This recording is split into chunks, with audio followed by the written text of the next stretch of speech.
कहने को तो कह देते हैं कि मेरे तो आप सब कुछ हो, लेकिन सब कुछ हमने बना ही नहीं है। सब कुछ बना लेते तो उसको कहने की ज़रूरत नहीं पड़ती, दिखाने की ज़रूरत नहीं पड़ती, किसी प्रमाण और सर्टिफिकेट की ज़रूरत नहीं होती। वो कनेक्शन, वो नाता प्यार का जुड़ता है, दिल से जुड़ता है, ख्यालात से जुड़ता है। प्यार किसी को दिखाने के लिए नहीं है, और वो बंधन ऐसा बंधता है कभी टूटता भी नहीं है। और हमारी तो औकात क्या है, बड़े बड़े ऋषि मुनि भी जो गुरुओं के संग में गए और उनकी हालत जो हुई, कई बार उनसे भी ऐसी गलतियां हुई कि गुरु की महिमा नहीं गा सके, गुरु के प्रति अपने विश्वास और श्रद्धा को दृढ़ नहीं कर सके, तो वो भी विचलित हो गए और उनको नुकसान उठाना पड़ा। किस प्रकार से, एक छोटा सा संवाद आता है रामायण में। काकभूषुंडी जी अपने जीवन के बारे में बताते हैं कि एक बार के अयोध्या के अंदर मैं जन्म लिया, तो एक नीची जाति के अंदर मेरा जन्म था। गरुड़ जी से कहते हैं कि वहाँ अयोध्या में रहते हुए मुझे बहुत साल बीते, लेकिन मेरे पास धन काफ़ी था जिसका मुझे घमंड हो गया। मैंने साधु महात्माओं संतों की कोई कदर नहीं करी, बल्कि उनके बारे में मैं कुछ नकारात्मक सोच रखता था, जो मन में आता बोल देता था, कर देता था। लेकिन ऐसा वक्त आया, एक महाकाल पड़ा और मुझे अयोध्या नगरी छोड़नी पड़ी। ये काकभूषुंडी जी पिछले जन्मों की बात बताते हैं। तो क्या हुआ कि महाकाल जब पड़ा, चारों तरफ हाहाकार हो गई, तो कहने लगे मैं भी अयोध्या को छोड़ के, मेरे पास भी कुछ नहीं बचा, मैं उज्जैन नगरी में पहुंच गया। उज्जैन नगरी में गया तो वहाँ कुछ काल के बाद में मेरे पास कुछ धन हो गया, और वो धन होने के बाद में मेरा अच्छी तरह से सब काम चलने लगा। तो मैं क्या किया कि एक शिव मंदिर था उज्जैन नगरी के बाहर, उस शिव जी के मंदिर में जाता था। वहाँ एक बूढ़ा फकीर मुझे मिला, उस फकीर ने मेरे को नाम की दीक्षा दी। कहने का मतलब उन्होंने उनको गुरु के रूप में स्वीकार किया, उनका वो शिष्य हो गया।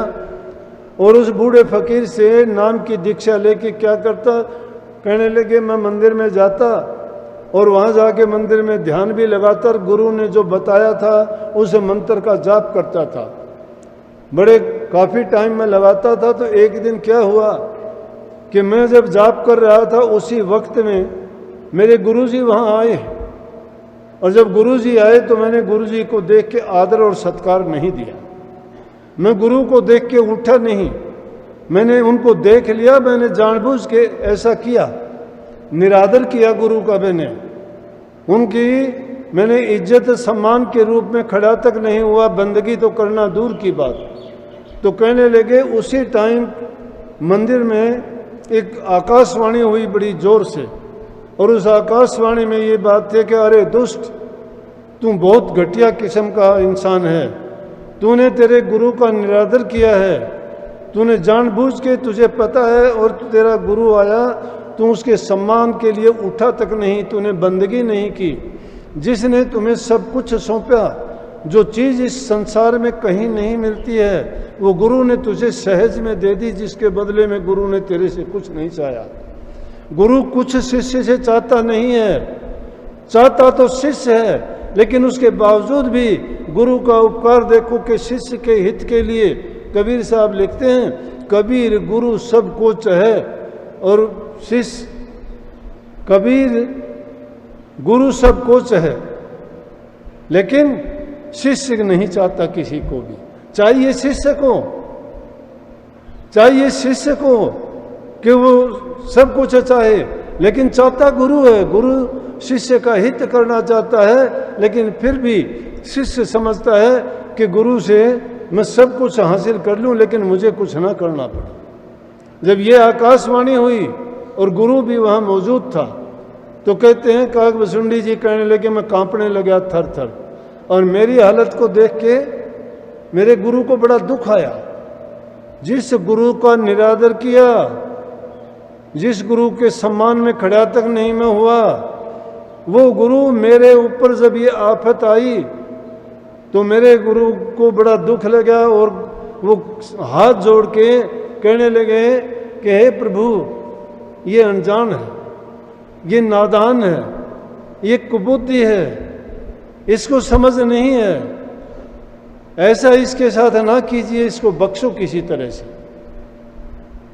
आकाशवाणी ने कहा कि ये सांप की तरह से, जैसे सांप गेंडली मेंडली मार के बैठ जाता है, उसी प्रकार से ये सर्प की तरह से बैठा रहा। इसको सैकड़ों बरस तक, हजारों बरस तक सांप की योनि में रहेगा और नीची नीची योनियों में ये जाएगा और उसके बाद रौरव नाम के नरक भोगेगा ये।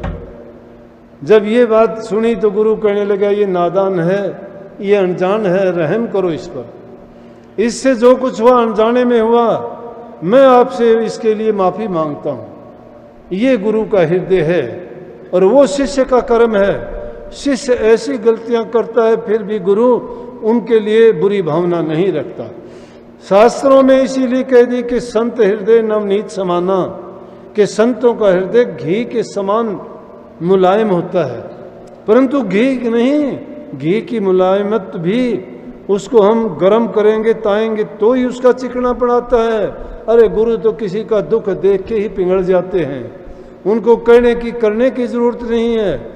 गुरु के साथ जो बुरा करता है तो भी गुरु उसका बुरा नहीं चाहता।